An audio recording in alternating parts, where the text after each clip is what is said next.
So in continuing with the brush and pencil basics, I'm going to point you to a menu panel called brushes.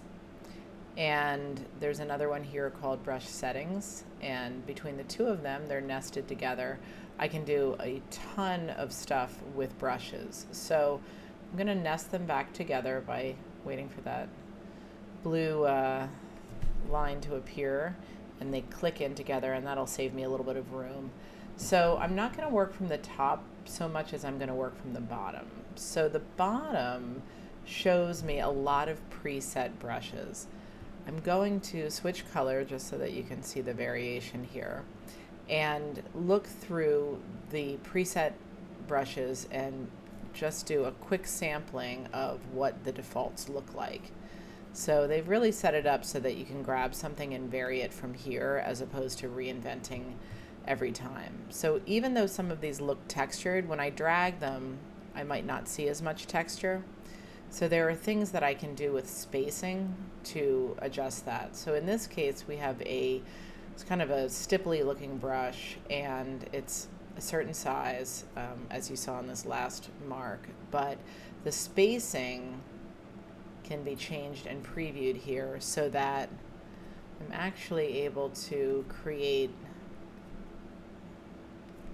more of a textured brush. The thing about the textured brushes is they don't really look textured, they look stamped. So it can be a little bit difficult to get a convincing brush mark. So we're going to talk about that in the next video with custom brushes and how you can start to combine them. So angling can be good, although all it does is change the angle of the brush. It doesn't create any variation there. You can flip things so that they go in a different direction and continue to play with those different options there. But one of the more interesting options is something called shape dynamics. So if I go to shape dynamics, I can add a jitter, and you'll look at the bottom and see that that variation is starting to come up as I add to the jitter. And I can do other things like pen pressure if you're using a Wacom tablet. It's a little bit of a minimum diameter, so the jitter adds scale variation, but the minimum diameter can control it. I can also control the angle jitter and the roundness jitter. So this is starting to create a little bit more of a varied line. Minimum roundness, bring that down. Brush projection, flipping things. So there's a lot of options here. So once you see that there are options there, you still have to practice with it, but it's going to give you a really interesting variation on how to draw with brushes. You can see what's happening here.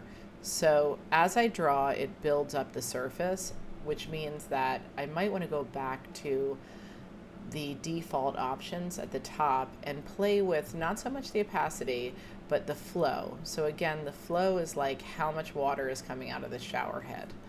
So if I have less coming out, then I can slowly build up a surface as opposed to having to get it all done in one fell swoop. So it's a little bit softer. The jittering is working for me.